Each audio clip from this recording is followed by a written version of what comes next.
Magandang araw mga bata!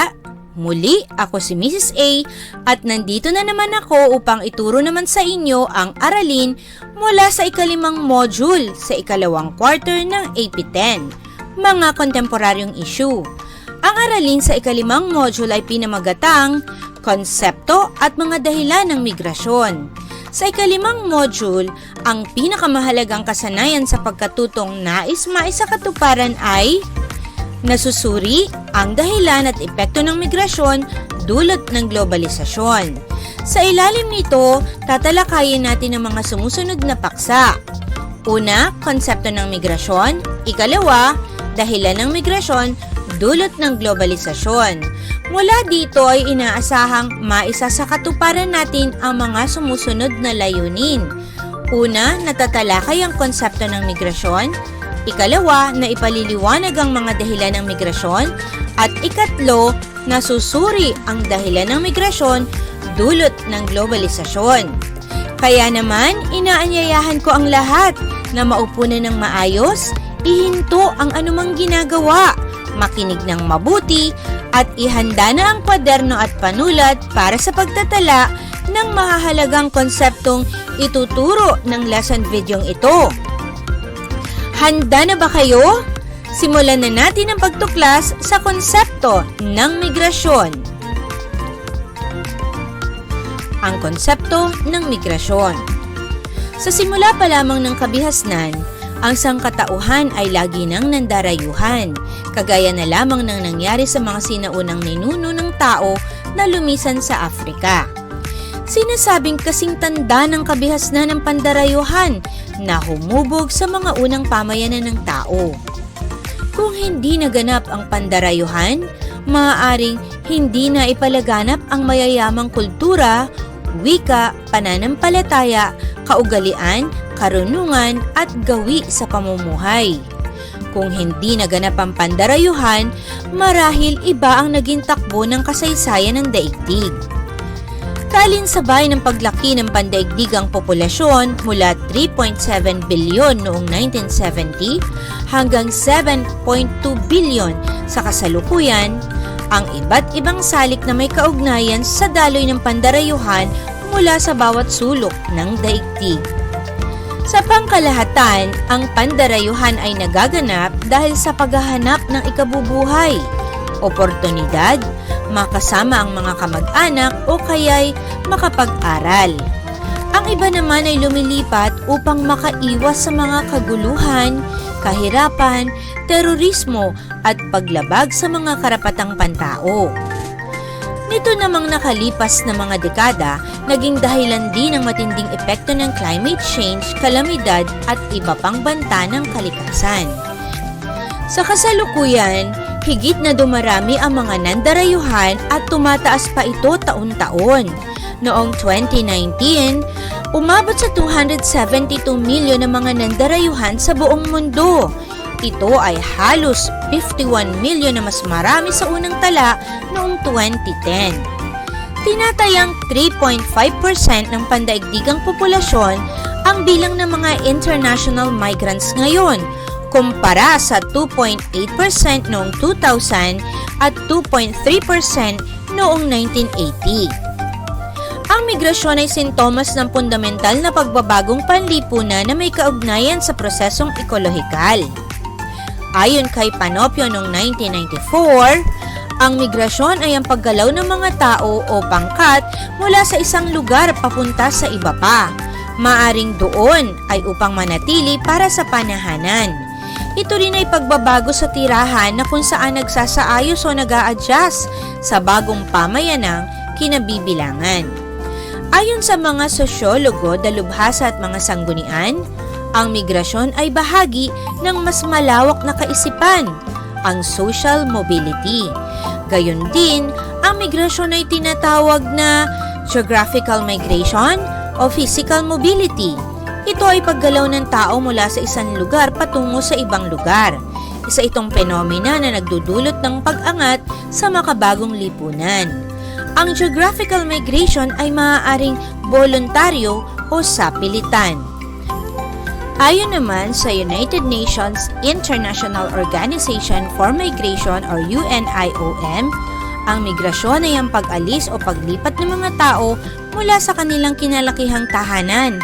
Maaaring ang pag-alis ay pagtawid sa mga pandaigdigang hangganan o sa loob lamang ng estado. Migrante o migrant ang tawag sa mga taong lumilipat o umaalis mula sa kanyang tirahan sa anumang kadahilanan. Ito man ay katayuang legal, voluntaryo o hindi, at tagal ng pananatili sa ibang lupain. Ang UNIOM na naitatag noong 1951 ay ang pangunahing pandaigdigang ahensya sa larangan ng pandarayuhan. Sinisigurado nila ang maayos at makataong pamamahala sa mga nandarayuhan. Itaguyod ang pandaigdigang pagkakaisa sa usaping pandarayuhan. Tumulong upang makahanap ng praktikal na solusyon sa mga suliranin sa pandarayuhan at magbigay ng makataong pagkalinga sa mga migranteng nangangailangan, lalo na ang mga refugees at internally displaced people. Noong 2016, opisyal na pinasok ng IOM ang kasunduan sa United Nations bilang natatanging tanggapan ng organisasyon para sa pandarayuhan. Batay naman sa Great 10 Learners Module, ang migrasyon ay tumutukoy sa proseso ng pag-alis o paglipat mula sa isang lugar o teritoryong politikal, patungo sa iba pa, maging ito man ay pansamantala o permanente. Napakahalaga sa pagsusuri ng migrasyon ang salik na push at pull. Ang push ay ang mga salik na nagtutulak sa mga tao na mandarayuhan dahil sa kakulangan sa pagtugon sa pangangailangan, hindi maganda o tamang kinalalagyan gawa ng sakuna dulot ng kalikasan, taggutom, baha, pagsabog ng bulkan, suliraning politikal, tunggalian sa relihiyon, diskriminasyon, at kaguluhan dulot ng digmaan. Samantalang ang pull naman ay ang mga salik at kondisyon na humahatak sa mga tao mula sa ibang lugar na tunguhin ang mas kaaya-ayang bagong lugar. Pangunahing nakahahalina sa mga taong taga-ibang lugar na mandarayuhan ay ang magandang klima at lokasyon, mas maraming magandang trabaho, may mapaglilibangan, maayos na pamahalaan, malayang makapamimili ng relihiyon at higit sa lahat, may kapayapaan. Maliban sa push at pull, may iba pang salik na nakaaapekto sa mga dahilan ng pandarayuhan, gaya ng edad na kung saan may age group ang mga taong nais mandarayuhan. Gayon din ang kasarian. Ayon sa mga pag-aaral, mga kababaihan ang mas madalas na nais mandarayuhan kaysa sa mga kalalakihan. Dahilan ng migrasyon, dulot ng globalisasyon. Maaaring ang mga tao ay nandarayuhan dahil sa kalagayang ekonomiko, politikal, panlipunan, psikolohikal, panrelihiyon, edukasyon at medikal. Ang panigurong pang-ekonomiko at paghahangad ng mas mataas na antas ng kabuhayan ang pangunahing dahilan. Ang mga tao ay napipilitang mandarayuhan dahil sa kakulangan ng pantugon o panustos sa mga pangangailangan sa kanilang dating lokalidad. Labis ding nakapanghihikayat ang kaunlarang teknolohikal at mas maunlad na lipunan na nagbibigay ng mas kaaya-ayang kinabukasan ang nagtutulak sa mga taong mandarayuhan. May dalawang uri ng geographical migration.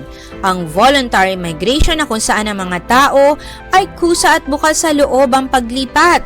Samantalang ang forced migration naman ay ang sapilitang pagpapaalis sa mga tao patungo sa mga itinakdang lugar.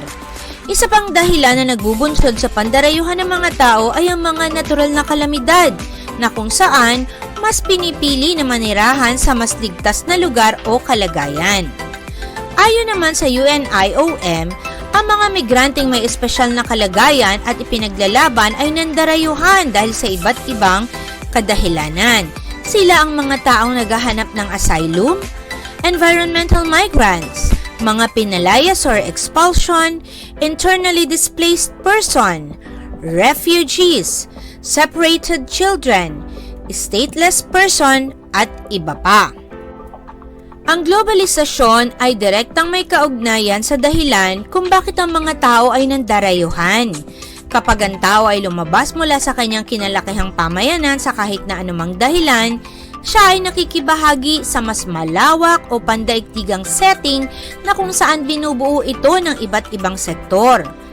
Maaaring sabihin na ang hamon ng globalisasyon ay nagbibigay ng paghahangad sa mga tao na mandarayuhan upang matugunan ang kanilang mga pangangailangan.